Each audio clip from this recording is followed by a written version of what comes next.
everyone, welcome back to Cooking with Steph. It is day 7 of our starter. So our starter has risen about so high above the band from where I had it. I've changed my route and only going to be feeding it once a day instead of twice. When I feed it twice, it's not needing to be fed, so nothing's happening. So I'm waiting till it really needs to be fed. So we're getting close to being able to make bread with it. Today is the first day that we can save starter. I'm going to save it in this bowl, which I have a lid for. We're going to put it in the fridge until we get enough starter to be able to make a recipe. And I will probably make something on Friday from the discard. I wanted to show you real quick what it looks like in here. It's really bubbly. I don't know if you can see how bubbly it is.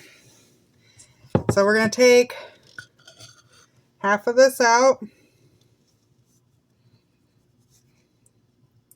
I'm going to take half instead of leaving 50 grams this time, just because I am looking for enough starter once it's done that I can make a loaf of bread without having to feed it first. So it's about half. That's perfect for making something. Get the gooeys off here. Like I said, I will probably take a little more out. Probably going to make something Friday with it. Today's Tuesday, so maybe before then, maybe on Thursday, we'll do our 50 grams of water and our 50 grams of flour. Give it a good mix.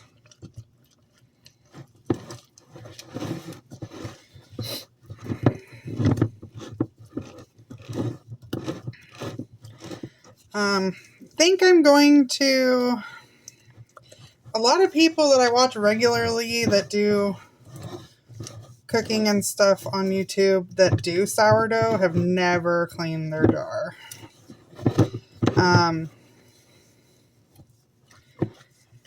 I will probably clean it after we get it good and healthy. I will probably transfer it to something and clean this jar, or transfer it to something bigger. I'm not sure yet. Because for bread, you need 1 cup of starter. And what's in here right now is probably 1 cup. So I don't want to use all of my starter for the bread. So before I make bread with it,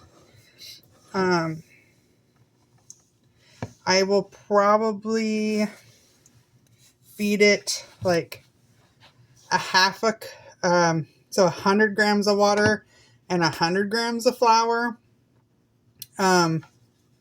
just so that I have that full cup of starter I'm going to need.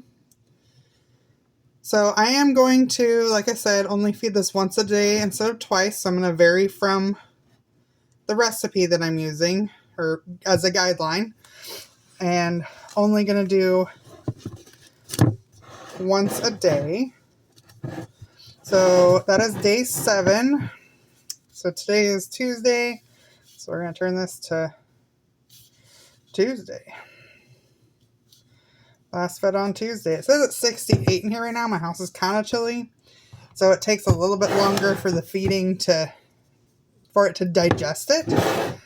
A lot of people said, I've been watching more and more about sourdough and reading a lot. It doesn't necessarily have to double in size to make bread. As long as when you feed it 4 hours later, it should have a lot of bubbles on top. As long as it's got a lot of bubbles on top, it doesn't necessarily have to rise.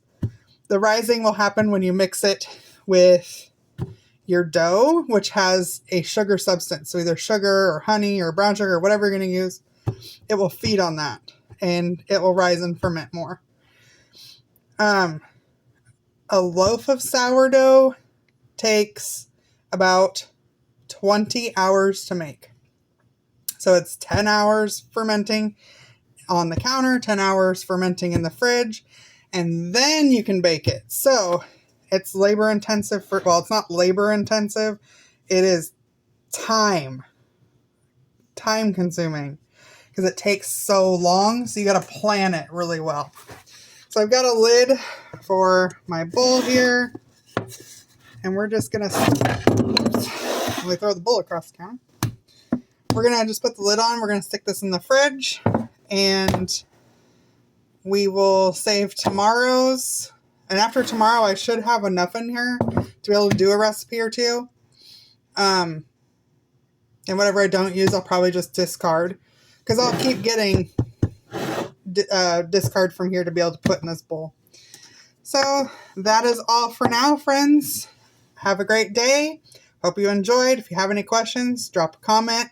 I will try to answer it to the best of my ability. As always, like and subscribe. Bye, friends.